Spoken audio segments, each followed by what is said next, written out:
Buenas tardes a todos y bienvenidos a este espacio de conmemoración del 98 aniversario del natalicio de Ernesto Cardenal, que inicia un periodo que culminará en el año 2025, cuando celebraremos el centenario de su nacimiento.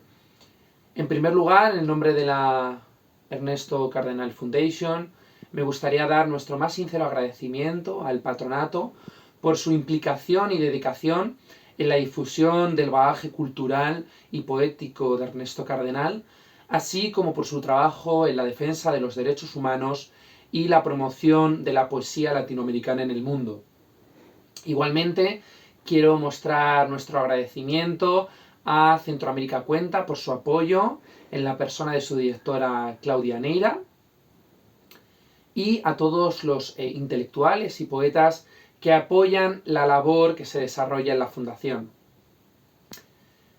Dicho lo cual, me gustaría también tener un reconocimiento especial hacia los dos premiados este año con el premio Ernesto Cardenal. En primer lugar, a la doctora Lucy Baralt, que le ha sido concedido el premio Ernesto Cardenal en su categoría intelectual por su gran conocimiento sobre la mística, así como al cineasta, nuestro querido Pedro Almodóvar, en la categoría cultural. El acto del día de hoy va a comenzar con un conversatorio entre el vicepresidente de la Fundación Internacional Ernesto Cardenal, Óscar de Baltodano, y el padre Javier Meloni, que versará acerca de la importancia de la mística en el mundo actual. E igualmente, con posterioridad, se procederá a la lectura por parte de los poetas de un poema de Ernesto Cardenal denominado La Hora Cero. En este sentido, nos gustaría dar un caluroso saludo a todos los intelectuales que participan con nosotros en la lectura de este poema, de nuestro querido Ernesto, y de manera especial al niño de Elche, Mario March, Daisy Zamora, Jesús Montero, Óscar de Baltodano, Lea Beatriz Bolt, José Argüello, Tito Castillo y Fátima Vallata. Sin más dilación, os dejamos que disfrutéis de este acto conmemorativo en la celebración del 98 aniversario del nacimiento de Ernesto Cardenal. Epitafio para la tumba de Adolfo Báez Bone, de Ernesto Cardenal. Te mataron y no nos dijeron dónde enterraron tu cuerpo, pero desde entonces todo el territorio nacional es tu sepulcro, o más bien, en cada palmo de territorio nacional en que no está tu cuerpo, tú resucitaste. Creyeron que te mataban con una orden de fuego, creyeron que te enterraban, y lo que hacían era enterrar una semilla.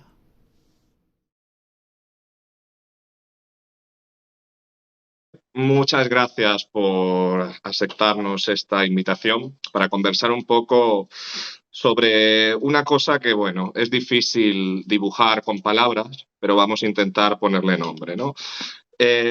Sobre la experiencia mística. Ernesto Cardenal el viernes está cumpliendo 98 años, ¿no? 98 años que, bueno, es una vida marcada por una experiencia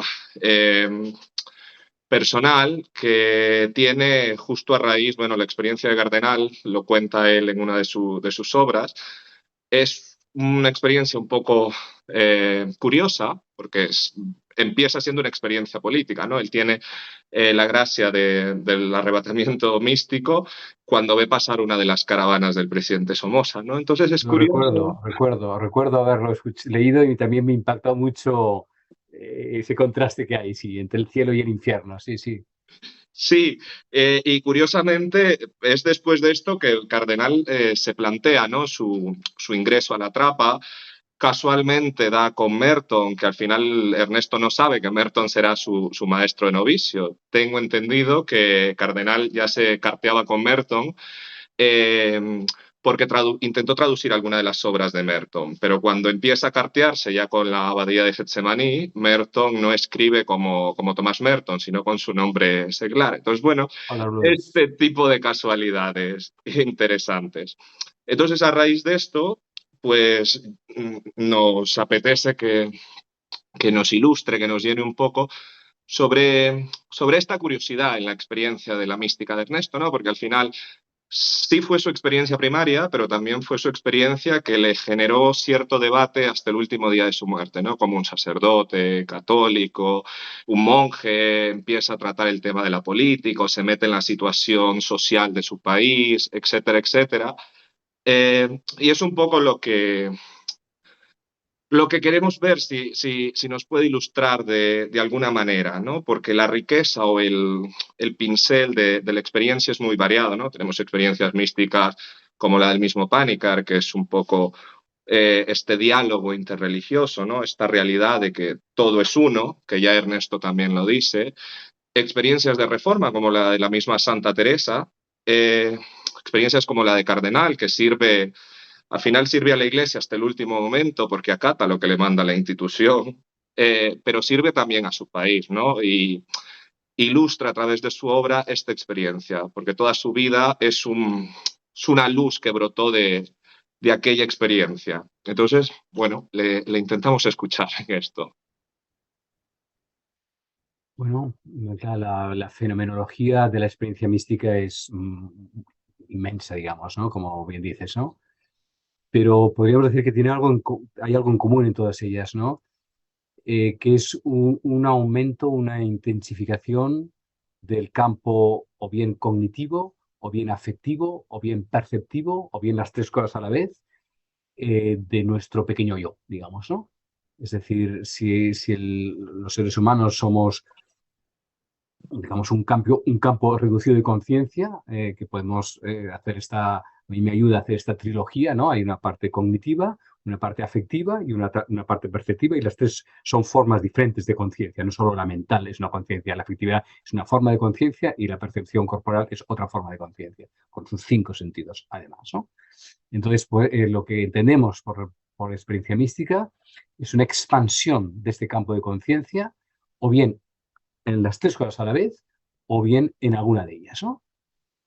Esta expansión cognitiva y o afectiva y o perceptiva puede tener una extensión más o menos larga, ¿eh? Puede ser de segundos, incluso, ¿eh? Puede ser de minutos, de horas o de días, incluso de días, ¿no? Y entonces, ¿qué es lo que lo detona? ¿Qué es lo que lo provoca? Bueno, pues también es una gran cuestión, ¿eh? Hay quien se pasa toda la vida intentando provocarla y no le llega nunca, y a otros pues les llega de pronto de la forma más aparentemente casual, que nunca es casual, siempre es causal, pero decimos casual a lo que desconocemos su causa, ¿eh? Cuando conocemos la causa, entonces pasa de casual a causal, ¿eh? Pero mientras no conocemos la causa, decimos que es casual, ¿eh?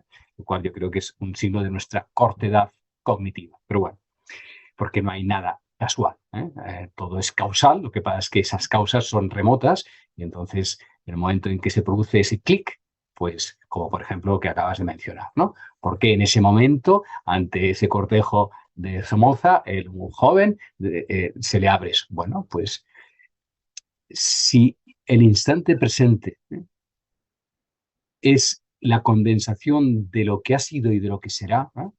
En cada momento presente está la totalidad de lo que hemos sido y de lo que seremos, ¿no?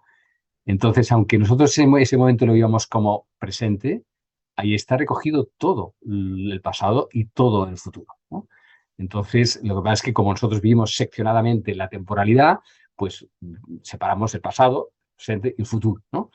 Pero a mi modo de entender, es decir, en la medida en que nuestra mirada es corta y por tanto estrecha, en esta franja lo que está antes es pasado, lo que está después es futuro y lo que es presente pues es lo que encerramos en esta cuota, ¿no? Si ampliamos nuestro campo de conciencia, eso que era pasado se convierte en presente y eso que era futuro también se hace presente, porque la vastedad de la apertura amplifica el campo temporal y entonces todo es en ese momento ahora, ¿no? Bueno, entonces probablemente es lo que a él le sucedió, ¿eh? Ahí estaba todo lo que sería, todo su compromiso político. No es que eso lo provocara, sino que de alguna manera eso ya estaba incluido en eso que le sucedió, ¿no? De alguna manera, ¿no? Y cosas de su pasado que bueno, habría que investigar más, ¿no? Biográficamente, la cronología para que en ese momento eclosione de esa forma, que es un paso cualitativo, ¿no?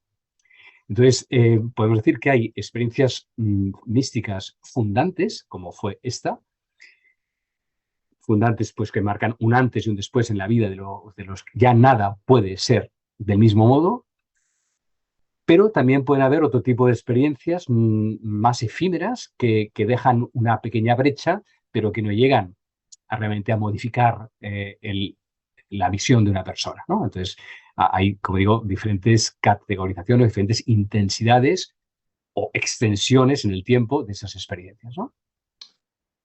Cuando hablamos de la experiencia y ponemos de ejemplo, bueno, grandes místicos en la tradición cristiana, que es el lenguaje que tengo ahora mismo más a mano, usted tendrá en la tradición oriental muchísimos más, pero cuando hablamos de esta experiencia solemos asociar, ya sea por cuestión cultural de Occidente o por X o Y razón, de que va conectada o que tiene que llevar a un fruto religioso de alguna manera, ¿no? Esta experiencia tiene que ir asociada a este cambio radical en la vida de la persona, o es una experiencia que simplemente puede abrirle la mente y el corazón, porque es una cosa asociada a la mente, pero también al corazón. Este ejemplo de Hildegarda de Bingen, cuando dice que se le abrió, ¿no?, la mente, la conciencia, empezó a entender los textos del Evangelio, etcétera, etcétera, etcétera. Pero es una cosa que empieza o se formula o afecta más, digamos, a la parte cerebral o a la parte emocional. Y a la parte perceptiva, de los sentidos, las tres cosas a la vez, las tres cosas.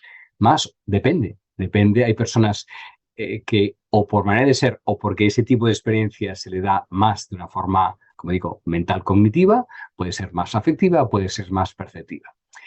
Pero la pregunta que hacías es en qué medida esto está conectado necesariamente con una confesionalidad religiosa, ¿no? Jiménez Lozano, un autor no muy conocido, bueno, había hace unos años que murió, vallisoletano, tiene una biografía muy buena sobre San Juan de la Cruz, a su modo, le llama el mudejardillo de Fontiveros, bueno, y tiene un análisis muy, muy penetrante y dice, los místicos, esos empedernidos buscadores de lo real. O sea, la mística tiene que ver con la realidad, de la cual la religión es un posible acceso, ¿no? A no ser que tendamos religión en su sentido más etimológico, que es religación, es una religación con lo real, ¿no? Entonces, sí, claro, cuando la conexión con la realidad se ha hecho más intensa, pues la religación también se ha fortalecido, pero no en el sentido religioso confesional del término, ¿eh? Las religiones confesionales o las confesiones pues, tradicionales son lenguajes sobre lo inefable, ¿eh? Entonces, el gran problema de toda religión es que ha confundido su lenguaje con la realidad. Es decir, la palabra Dios no es Dios, ¿eh? Y nos peleamos sobre la palabra Dios, pero si eso es solamente un dedo apenas señalando la luna, digamos, ¿no? Bueno, entonces el problema de las religiones es eso, que absolutizan su lenguaje, porque como su lenguaje supuestamente, o así lo desea, y así lo es en muchos casos, señala el absoluto, acaba convirtiéndose en absoluto el lenguaje que es solo un vehículo para señalarlo, ¿no? Entonces, una de las propiedades del siglo XX, ya y XXI más claramente, pero eso ya viene de antaño, es que muchas experiencias cada vez más se sitúan o fuera del marco religioso vigente o incluso lo hacen añicos, porque, bueno, de eso, en el fondo, pues hasta mismo le pasó a San Ignacio aquí, donde estoy ahora en Manresa. La iluminación del Cardoner dice que él que entendió todo de una forma nueva de manera que no podría explicar lo que comprendió. Si no lo puede explicar, significa que no tiene el molde ni teológico, ni antropológico, ni cosmológico de aquel tiempo para poder expresarlo. Y toda su vida, yo creo que es intentar encajar en el lenguaje disponible, aquello que también dice bellamente Paul Ricoeur, ¿no? Cada generación tiene un le croyable disponible, la creencia disponible. Bueno, y por lo tanto, en esa creencia disponible intenta meter esa experiencia que desborda, desborda el cuenco que lo acoge, ¿no? Hoy en día, pues tenemos más referentes para poder viajar entre diferentes lenguajes o religiosos o filosóficos o cosmológicos para intentar poner nombre a lo que estará siempre más allá de todo nombre, ¿no? Podríamos decir entonces que el gran bloque de dificultad para la experiencia o para intentar expresar la experiencia es el lenguaje, sobre todo ya en determinadas épocas pues tiene sus dificultades propias, pero en la época en la que vivimos hoy en día, que tenemos a mano tantas modalidades de lenguaje, tantos medios para ilustrar, pues solemos confundir muchas veces, y es una cosa que yo he notado a título personal, solemos confundir el uso del lenguaje religioso exclusivamente para la mística, y luego cuando encontramos un texto que pueda intentar expresar desesperadamente esa experiencia, nos suele escandalizar. Por ejemplo, el mismo San Juan, ¿no? Con este gocémonos amado, en la época en la que se lo dice a las monjas, a la que era director espiritual, el mismo Ignacio también, la dificultad de la palabra, o el mismo Ernesto en su telescopio en la noche oscura, ¿no? Esta fina línea entre el escándalo que puede provocar lo que dice el místico, que al final siempre genera, no sé si cierta incomodidad, pero cierto puritanismo para quitarle el velo a la experiencia de esta palabra que llamamos Dios. Entonces, el problema es la palabra. Bueno, la palabra es el problema y la palabra es el vehículo al mismo tiempo, ¿no? O sea, el mismo problema es el vehículo, ¿no? Y el vehículo se convierte en el problema. O sea, la paradoja de la mística es que, por un lado, todos los místicos hablan de lo inefable, que además lo que significa la misma palabra, mis, ¿no? Mantener los labios cerrados, lo que etimológicamente significa, pero al mismo tiempo la mística es la que más ha abundado en palabras para expresar lo que no se puede expresar. Lo que ha generado las palabras más bellas, los poemas más bellos, salen de aquellos que no se... Bueno, por lo tanto, esa ambivalencia es muy bella, porque nos movemos en el terreno de la paradoja, sin duda. Entonces, el lenguaje místico, que en algunos momentos puede, cuando dice escandalizar, bueno, pues porque puede tener en algunos momentos una expresión, digamos, que se puede asociar al erotismo, porque en el plano humano lo erótico es lo que está más cerca de una unión muy plena. Entonces, el problema está en que si se hace una lectura reductora, quien queda empobrecido es quien reduce ese lenguaje y lo lee solo, digamos, hacia abajo. Hay lecturas reductoras de la mística que lo convierten solo, bueno, estos son metáforas en el fondo de algo que es evidente, cuando es al revés, se utiliza lenguajes de la experiencia erótica, que también puede ser experiencia mística, pero que se utiliza ese lenguaje que es probablemente uno de las experiencias humanas más unitivas que se pueden tener, para hablar de aquello que la trasciende. Entonces hay una lectura reductora de la mística o una lectura, al contrario, trascendente. El que se haga de un modo u otro no depende del místico, sino que depende de quien lo lee, ¿no? Es un poco de las circunstancias en las que el místico, o del lenguaje que se le hace familiar, por decirlo de alguna manera, al místico. El místico utilizará el lenguaje que tiene disponible. Y hace años leí una cosa que me pareció interesante. Alguien decía, ¿no?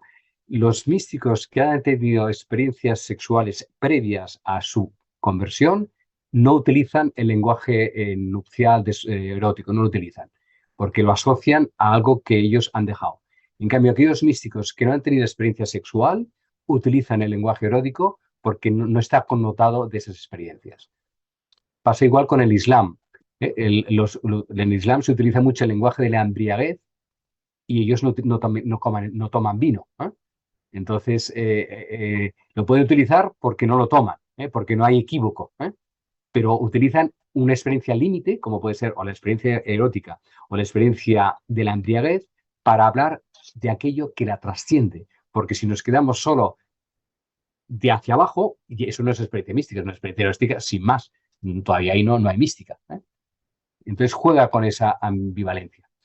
En esta línea, sobre todo del lenguaje erótico, y asociándolo un poco a Cardenal, que bueno, Cardenal en la mayor parte de sus obras utiliza este lenguaje nupcial, este lenguaje erótico, un poco rompedor también para la época en la América en la que Cardenal se tiene que desenvolver.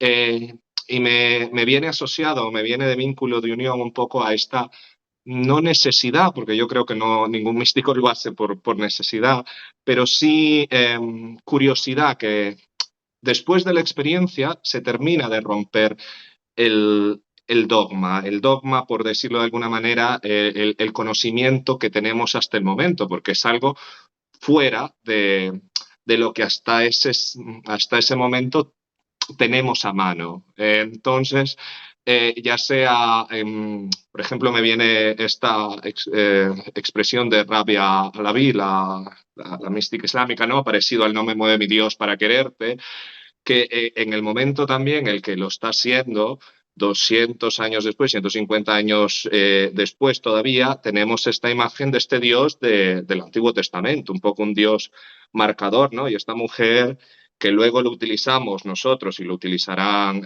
los místicos de la Edad Media, del siglo de oro español todavía, pues no asociamos a este Dios de yo hago buenas obras a cambio de, sino es el amor lo que me mantiene. Es lo mismo que hace Ernesto tiempo después.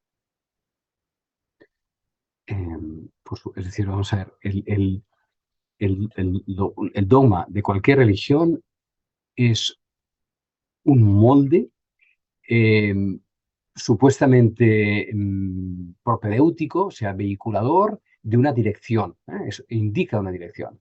El problema de todo dogma, volvemos a lo del lenguaje de antes, es cuando esa formulación se convierte en un absoluto y que trata de encerrar lo inabarcable en un pequeño cuenco, digamos, ¿no? Entonces, por supuesto que la experiencia mística la revienta. Entonces, se ha dicho que los místicos, por un lado, son en cada religión lo más sublime que da esa religión, porque se expresa a través de un lenguaje concreto. Pues hay místicos cristianos, musulmanes, sufí, por lo tanto son sus flores, para decirlo, más excelsas, pero al mismo tiempo revientan el jarro donde ha crecido la flor, digamos, ¿no? Y entonces, por eso son tan amados y tan queridos, son venerados, pero al mismo tiempo medio semiprohibidos, digamos, ¿no? Hasta el momento presente, ¿no? Donde ya no es posible esta prohibición, ¿no? Y podemos acercarnos al jardín donde todas las flores exhalan su perfume y donde nadie se puede apropiar de ellas, ¿no? Y este es el gran tiempo privilegiado que tenemos los habitantes del siglo XXI, ¿no? Que podemos pasearnos por los jardines de todas las religiones sin que ninguna de ellas diga, este olor es mío, esta flor es mía, ¿no? Porque las mismas rejas o vallas o paredes o muros de los jardines han saltado, digamos, ¿no? Es un poco esta Es decir, experiencia de ánfora rota que Ernesto utiliza a lo largo sí, de toda su obra. efectivamente, pues eso mismo. Vale, perfecto. Ahora, una de los peligros, vamos a llamarlo de alguna manera, sobre todo el acompañamiento de la experiencia, ¿no? De la persona que experimenta el fenómeno místico, es un poco el cuidado entre donde hay una experiencia real y donde puede ser una experiencia fruto de pues alguna piedad malsana, vamos a llamarlo, algún problema de tipo psicológico que puede existir, que es muy real. Entonces, ¿dónde tenemos esa certeza, por así decirlo, ¿no? Lucy López Baralt siempre suele utilizar el por sus obras les conoceréis, ¿no?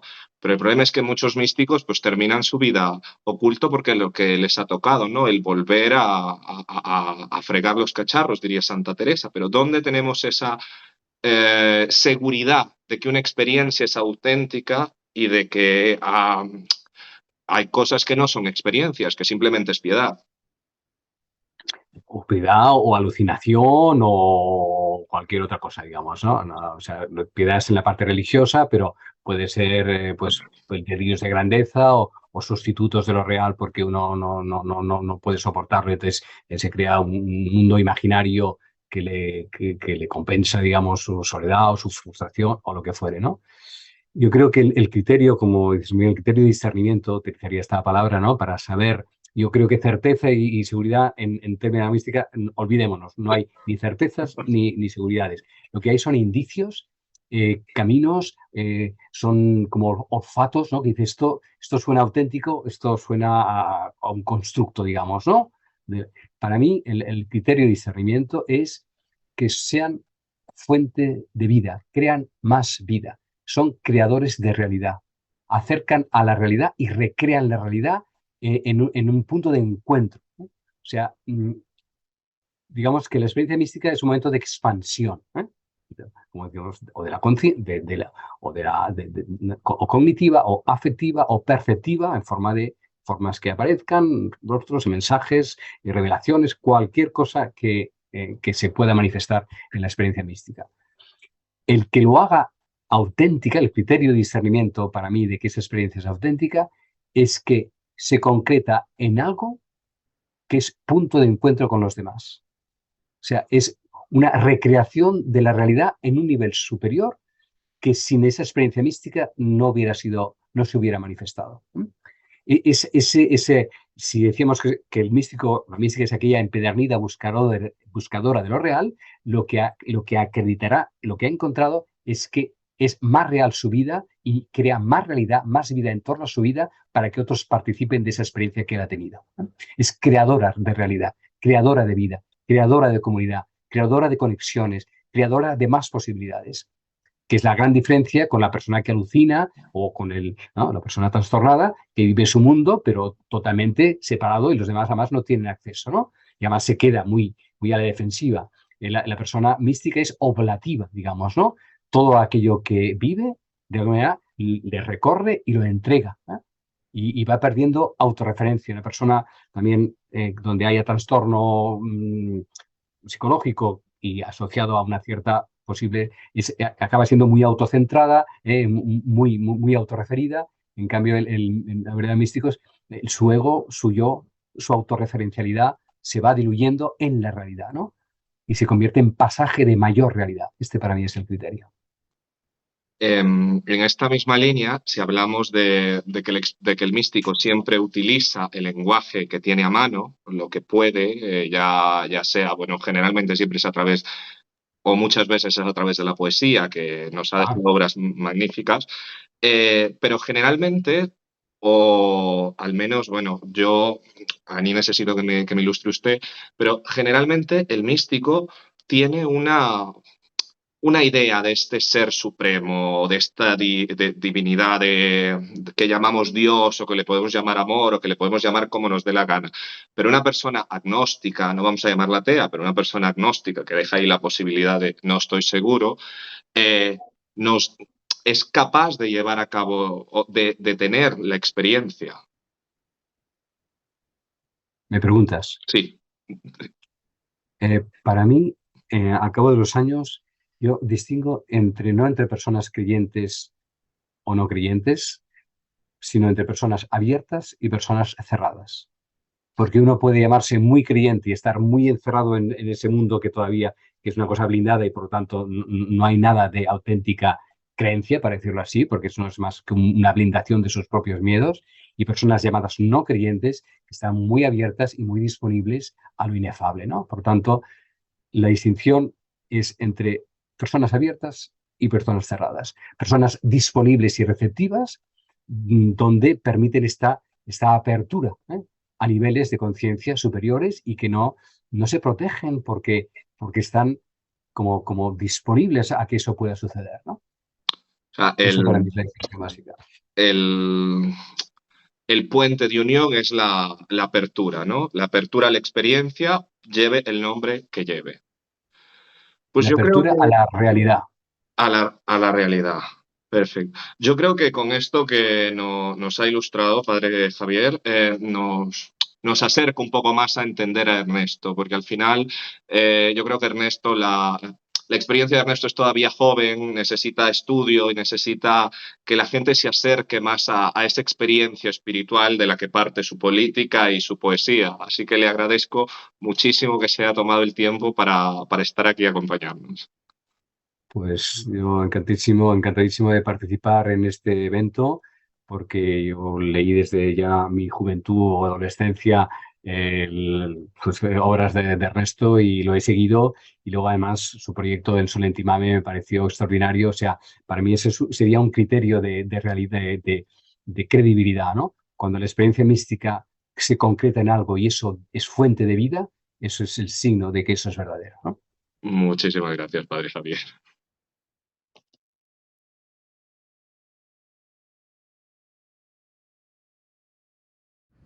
Noches tropicales de Centroamérica, con lagunas y volcanes bajo la luna y luces de palacios presidenciales, cuarteles y tristes toques de queda. Muchas veces, fumando un cigarrillo, he decidido la muerte de un hombre, dice Ubico fumando un cigarrillo. En su palacio, como un queque rosado, Ubico está resfriado. Afuera el pueblo fue dispersado con bombas de fósforo, San Salvador bajo la noche y el espionaje con cuchicheos en los hogares y pensiones y gritos en las estaciones de policía. El palacio de Carías, apedreado por el pueblo, una ventana de su despacho ha sido quebrada y la policía ha disparado contra el pueblo, y Managua, apuntada por las ametralladoras desde el palacio de bizcocho de chocolate y los cascos de acero patrullando las calles. Centinela, ¿qué hora es de la noche? Centinela, ¿qué hora es de la noche? Los campesinos hondureños traían el dinero en el sombrero cuando los campesinos sembraban sus siembras y los hondureños eran dueños de su tierra. Cuando había dinero y no había empréstitos extranjeros, ni los impuestos eran para la Pierpont Morgan & Cia, y la compañía frutera no competía con el pequeño cosechero, pero vino la United Fruit Company con sus subsidiarias de la Taylor Railroad Company y la Trujillo Railroad Company, aliada de la Cuyamel Fruit Company y Vaccaro Brothers and Company, más tarde Standard Fruit and Steamship Company de la Standard Fruit and Steamship Corporation, la United Fruit Company, con sus revoluciones para la obtención de concesiones y exenciones de millones en impuestos de importaciones y exportaciones, revisiones de viejas concesiones y subvenciones para nuevas explotaciones, violaciones de contrato, violaciones de la Constitución. Y todas las condiciones son dictadas por la compañía, con las obligaciones en caso de confiscación, obligaciones de la nación, no de la compañía, y las condiciones puestas por esta, la compañía, para la devolución de las plantaciones a la nación, dadas gratis por la nación a la compañía a los 99 años, y todas las otras plantaciones pertenecientes a cualquier otra persona, compañía o empresas dependientes de los contratantes y en las cuales esta última tiene o puede tener más adelante interés de cualquier clase, quedarán por lo tanto incluidas en los anteriores términos y condiciones, porque la compañía también corrompía la prosa. La condición era que la compañía construyera el ferrocarril, pero la compañía no lo construía, porque las mulas en Honduras eran más baratas que el ferrocarril y un diputado más barato que una mula, como decía C. Murray.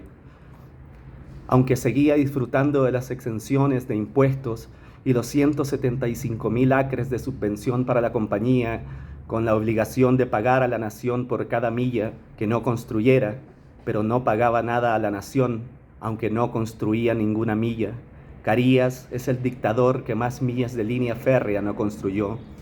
Y después de todo, el tal ferrocarril de mierda no era de ningún beneficio para la nación, porque era un ferrocarril entre dos plantaciones y no entre Trujillo y Tegucigalpa.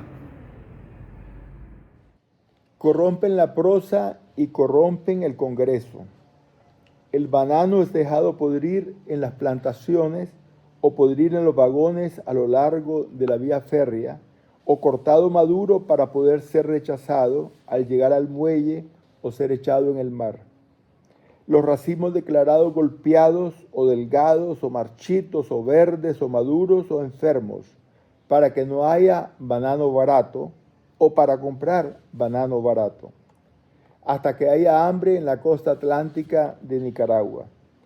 Y los campesinos son encarcelados por no vender a 30 centavos, y sus bananos son bayoneteados, y la Mexican Trader Steamship les hunde sus lanchones, y los huelguistas dominados a tiros. Y los diputados nicaragüenses invitados a un garden party. Pero el negro tiene 7 hijos, y uno que va a ser, uno tiene que comer.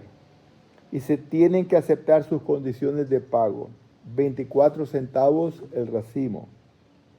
Mientras la subsidiaria Tropical Radio cablegrafía a Boston.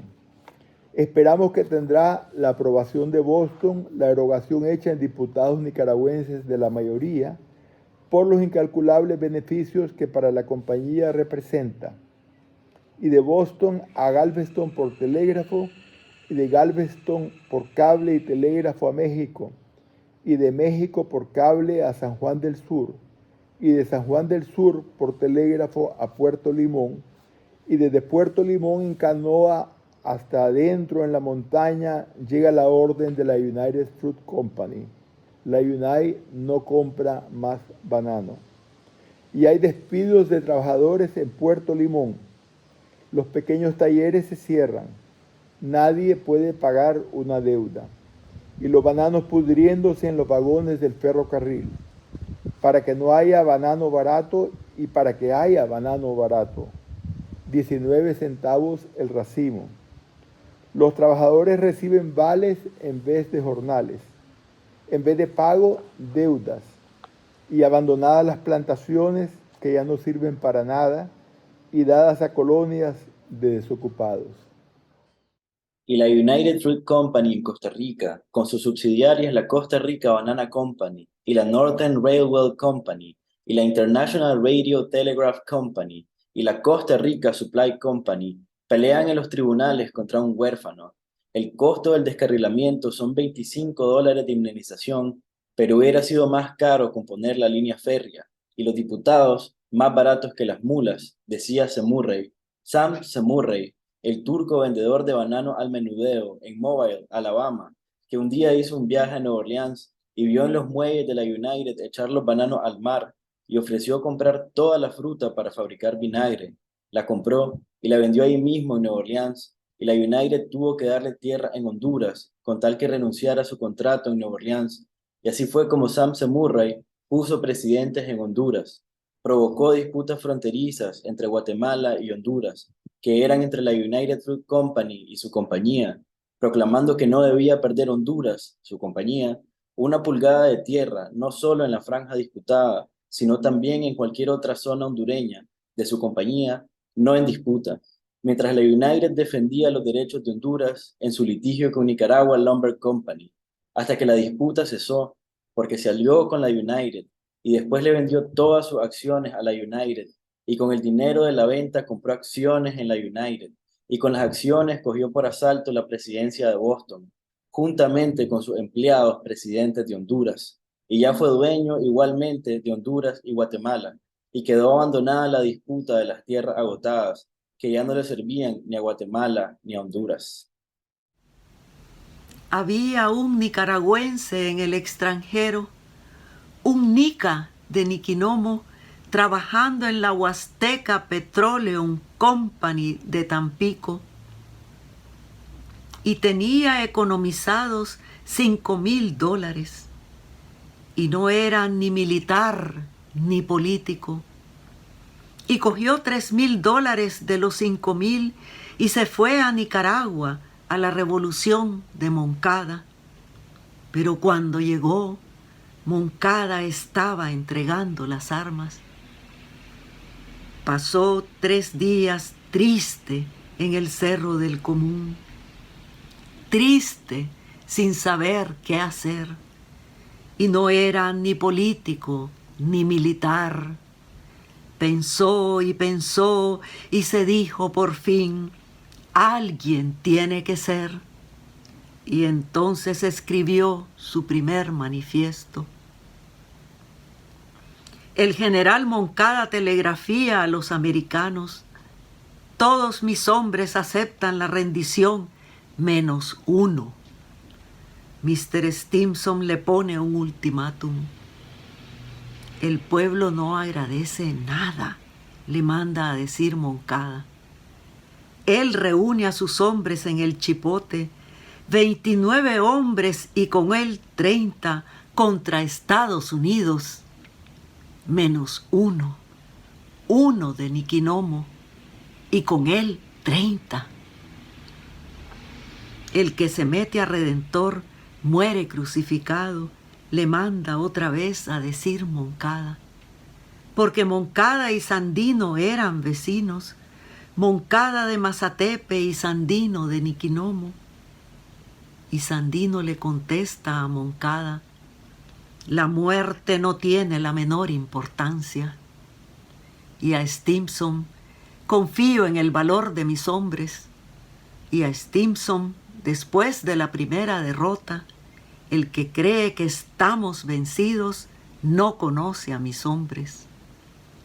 Y no era militar ni político, y sus hombres, muchos eran muchachos, con sombreros de palma y con caites, o descalzos con machetes, ancianos de barba blanca, niños de 12 años con sus rifles, blancos, indios impenetrables, y rubios y negros murrucos, con los pantalones despedazados y sin provisiones, los pantalones hechos jirones, desfilando en fila india con la bandera adelante, un harapo levantado en un palo de la montaña, callados debajo de la lluvia y cansados, chapoteando los caites en los charcos del pueblo. ¡Viva Sandino!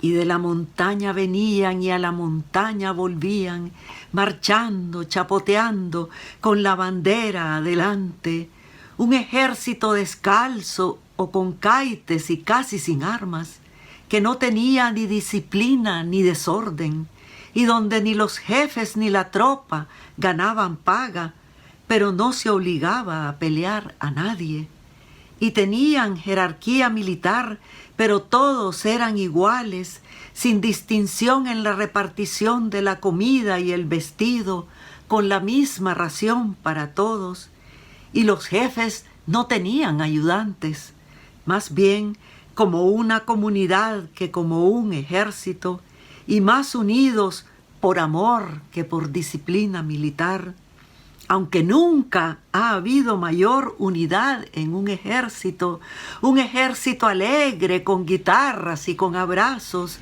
Una canción de amor era su himno de guerra. Si Adelita se fuera con otro, la seguiría por tierra y por mar, si por mar en un buque de guerra, si por tierra en un tren militar. El abrazo es el saludo de todos nosotros, decía Sandino, y nadie ha abrazado como él. Y siempre que hablaban de ellos decían todos nosotros, todos somos iguales. Aquí todos somos hermanos, decía un Manzor. Y todos estuvieron unidos hasta que los mataron a todos, peleando contra aeroplanos con tropas de zacate, sin más paga que la comida y el vestido y las armas, y economizando cada bala como si fuera de oro, con morteros hechos con tubos y con bombas hechas con piedras y pedazos de vidrios rellenas con dinamita de las minas y envueltas en cueros, con granadas fabricadas con latas de sardinas. Gis a bandido, decía Somoza, a bandolero. Y Sandino nunca tuvo propiedades, que traducido al español quiere decir: Somoza le llamaba a Sandino bandolero, y Sandino nunca tuvo propiedades. Y Moncada le llamaba bandido en los banquetes, y Sandino en las montañas no tenía sal, y sus hombres tiritando de frío en las montañas, y la casa de su suegro la tenía hipotecada para libertar a Nicaragua, mientras en la casa presidencial Moncada tenía hipotecada a Nicaragua. Claro que no es, dice el ministro americano riendo, pero le llamamos bandolero en sentido técnico. ¿Qué es aquella luz allá lejos? ¿Es una estrella? Es la luz de Sandino en la montaña negra. Allá están él y sus hombres junto a la fogata roja, con sus rifles al hombro y envueltos en sus colchas, fumando o cantando canciones tristes del norte, los hombres sin moverse y moviéndose sus hombres. Su cara era vaga como la de un espíritu, lejana por las meditaciones y los pensamientos y seria por las campañas y la intemperie. Y Sandino no tenía cara de soldado, sino de poeta convertido en soldado por necesidad, y de un hombre nervioso dominado por la serenidad. Había dos rostros superpuestos en su rostro, una fisonomía sombría y a la vez iluminada, triste como un atardecer en la montaña y alegre como la mañana en la montaña. En la luz su rostro se le rejuvenecía y en la sombra se le llenaba de cansancio. Y Sandino no era inteligente ni era culto, pero salió inteligente de la montaña. En la montaña todo enseña, decía Sandino, soñando con las Segovias llenas de escuelas, y recibía mensajes de todas las montañas, y parecía que cada cabaña espiaba para él. Donde los extranjeros fueran como hermanos, todos los extranjeros, hasta los americanos, hasta los yanquis. Y Dios hablará por los segovianos, decía. Nunca creí que saldría vivo de esta guerra, pero siempre he creído que era necesaria. ¿Y creen que yo voy a ser latifundista? Es medianoche en las montañas de las Segovias, y aquella luz es Sandino, una luz con un canto. Si Adelita se fuera con otro, pero las naciones tienen su sino, y Sandino no fue nunca presidente, sino que el asesino de Sandino fue el presidente y 20 años presidente. Si Adelita se fuera con otro, la seguiría por tierra y por mar. Se firmó el desarme, cargaron las armas en carretas, guatuceros amarrados con cabullas, rifles arrosos y unas cuantas ametralladoras viejas, y las carretas van bajando por la sierra.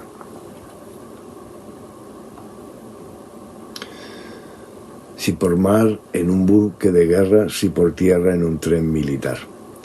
Telegrama del ministro americano Mr. Lane al secretario de Estado, depositado en Managua el 14 de febrero de 1934 a las 6:05 p.m. y recibido en Washington a las 8:50 p.m.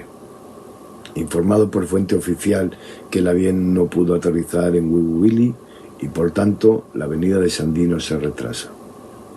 El telegrama del ministro americano Mr. Lane al secretario de Estado el 16 de febrero anunciando la llegada de Sandino a Managua. Not printed. No fue publicado en la memoria del Departamento de Estado. Como la guardatinaja que salió del matorral a la carretera y es acorralada por los perros y se queda parada delante de los tiradores porque sabe que no tiene para dónde correr. I talked with Sandino for half an hour, dijo Somoza al ministro americano. But I can't tell you what he talked about, because I don't know what he talked about, because I don't know what he talked about. Y ya verán que yo no tendré nunca propiedades. Y es inconstitucional, decía Sandino. La Guardia Nacional es inconstitucional. An insult, dijo Somoza al ministro americano el 21 de febrero a las 6 de la tarde. An insult. I want to stop Sandino. 4 presos están cavando un hoyo. ¿Quién se ha muerto?, dijo un preso. Nadie, dijo el guardia. ¿Qué perdés?, dijo el guardia. Seguí cavando. El ministro americano está almorzando con Moncada. Will you have coffee, sir? Moncada se mantiene mirando a la ventana. Will you have coffee, sir? It's a very good coffee. What? Moncada aparta la mirada de la ventana y mira al criado. Oh yes, I'll have coffee. Y se rió. Certainly. En un cuartel, 5 hombres están en un cuarto cerrado, con centinelas en la puerta y las ventanas. A uno de los hombres le falta un brazo. Entra el jefe gordo con condecoraciones y les dice yes. Otro hombre va a cenar esa noche con el presidente, el hombre para el que estuvieron cavando el hoyo. Y les dice a sus amigos, vámonos, ahora. Y suben a cenar con el presidente de Nicaragua. A las 10 de la noche bajan en automóvil a Managua. En mitad de la bajada los detienen los guardias. A los 2 más viejos se los llevan en un auto y a los 3 en otro auto para otro lado, a donde 4 presos estuvieron cavando un hoyo. ¿A dónde vamos?, preguntó el hombre para el que hicieron el hoyo, y nadie le contestó. Después el auto se paró y un guardia les dijo: «Salgan». Los 3 salieron y un hombre al que le faltaba un brazo gritó: «¡Fuego!». «I was in a concierto», dijo Somoza. Y era cierto, había estado en un concierto, o en un banquete, o viendo bailar a una bailarina, o quién sabe qué sería esa mierda. Y a las 10 de la noche, Somoza tuvo miedo. De pronto, repicó el teléfono. Sandino lo llama. Y tuvo miedo. Uno de sus amigos le dijo: «No sea pendejo, jodido». Somoza mandó no contestar el teléfono. La bailarina seguía bailando para el asesino. Y afuera en la oscuridad siguió repicando y repicando el teléfono. A la luz de una lámpara tubular, 4 guardias están cerrando un hoyo. Y a la luz de una luna de febrero. Es hora en que el lucero nifiostolero de Chontales levanta las inditas a Cernistoyol y salen el chiclero, el maderero y el raicero, con los platanales todavía plateados por la luna, con el grito del coyote solo y el perico melero y el chiflido de la lechuza a la luz de la luna. La guardatinaja y la guatusa salen de sus hoyos y los pocollos y cadejos se esconden en los suyos. La llorona va llorando a la orilla de los ríos. ¿Lo hallaste? No. ¿Lo hallaste? No. Un pájaro se queja con el crujido de un palo. Después la cañada se calla como oyendo algo y de pronto un grito. El pájaro pronuncia la misma palabra triste, la misma palabra triste. Los campistas empiezan a totear sus vacas. To, to, to, to, to. Los lancheros levantan las velas en sus lanchas. El telegrafista de San Rafael del Norte telegrafía: «Buenos días, sin novedad en San Rafael del Norte». Y el telegrafista de Huigalpa: «Sin novedad en Huigalpa». Y las tucas van bajando por el río escondido, con los patos gritando cuá, cuá, cuá. Y los ecos mientras el remolcador va con las tucas resbalando sobre el verde río de vidrio hacia el Atlántico. Y mientras, en los salones del Palacio Presidencial y en los patios de los prisioneros y en los cuarteles, y la legación americana y la estación de policía, los que velaron esa noche, se ven en el alba lívida con las manos y las caras como manchadas de sangres. «I did it», dijo Somoza. «I did it for the good of Nicaragua». Y William Walker dijo cuando lo iban a matar: «El presidente de Nicaragua es nicaragüense». En abril, en Nicaragua, los campos están secos. Es el mes de las quemas de los campos, del calor y los potreros cubiertos de brasas, y los cerros que son de color de carbón, el viento caliente y el aire que huele a quemado, y de los campos que se ven azulados por el humo, y las polvareadas de los tractores destroncando, de los cauces de los ríos secos como caminos, y las ramas de los palos peladas como raíces, de los soles borrosos y rojos como sangre, y las lunas enormes y rojas como soles, y las quemas lejanas de noche como estrellas. En mayo llegan las primeras lluvias, la hierba tierna renace en las cenizas, los lodosos tractores roturan la tierra, los caminos se llenan de mariposa y de charco, y las noches son frescas y cargadas de insectos, y llueve toda la noche. En mayo florecen los malinches en las calles de Managua, pero abril en Nicaragua es el mes de la muerte. En abril los mataron. Desde Estados Unidos le mandó más armas a Somoza. Como media mañana estuvieron pasando las armas, camiones y camiones cargados de cajones de armas, todos marcados USA, Made in USA. Armas para echar más presos, para perseguir libros, para robarse a Juan Potosme 5 pesos. Yo vi pasar esas armas por la avenida Roosevelt y la gente callaba en las calles, las veía pasar. El flaco, el descalzo, el de la bicicleta, el negro, el trompudo, aquella la de amarillo, el alto, el chele, el pelón, el bigotudo, el ñato, el chirizo, el murruco, el requeneto. Y la cara de toda esa gente era la de un exteniente muerto. La música de los mambos bajaba hasta Managua, con sus ojos rojos y turbios como los de los tiburones, pero un tiburón con guardaespaldas y armamentos. Eulamia nicaragüensis. Somoza estaba bailando mambo, Mambo, mambo, qué rico el mambo, cuando lo estaba matando. Y Tachito, el hijo, sube a la casa presidencial a cambiarse una camisa manchada de sangre por otra limpia, manchada de sangre con chile. Los perros de la prisión aullaban de lástima, los vecinos de los cuarteles oían los gritos. Primero era un grito solo en la mitad de la noche, y después más gritos, y después el silencio. Después una descarga y un solo tiro. Después otro silencio y una ambulancia. Y en la cárcel otra vez están aullando los perros, el ruido de la puerta de hierro que se cierra detrás de vos, y entonces empiezan las preguntas y la acusación de conspiración y la confesión, y después las alucinaciones, la foto de tu esposa retumbando como un foco delante de vos, y de las noches llenas de alaridos, y de ruidos y de silencio, un silencio sepulcral. Otra vez la misma pregunta, y el mismo ruido repetido y el foco en los ojos, y después de largos meses que siguieron, a poder acostarse uno esta noche en su cama, sin temor a ser levantado y sacado de su casa, a los golpes en la puerta y el timbre de noche. Suenan tiros en la noche, o parecen tiros, pesan pesados camiones y se paran, y siguen. Uno ha oído sus voces. En la esquina estarán cambiando de guardia. Uno ha oído sus risas y sus armas. El sastre de enfrente ha encendido la luz y parece que golpearon aquí, o donde el sastre. ¿Quién sabe si esta noche vos estás en la lista? Y sigue la noche, y falta mucha noche todavía, y el día no será sino una noche con sol, la quietud de la noche bajo el gran solazo. El ministro americano, Mr. Whelan, asiste a la fiesta de la casa presidencial. Las luces de la presidencial se ven desde todo Managua. La música de la fiesta llega hasta la celda de los presos, en la quieta brisa de Managua bajo la ley marcial. Los presos en sus celdas alcanzan a oír la música, entre los gritos de los torturados en las pilas.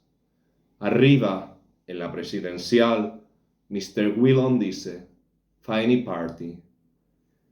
Como le dijo Somerville, es el Salamambich de Roosevelt. Somoza is a Salamambich bit here, esclavo de los extranjeros y tirano de su pueblo, impuesto por la intervención y mantenido por la no intervención. Somoza forever.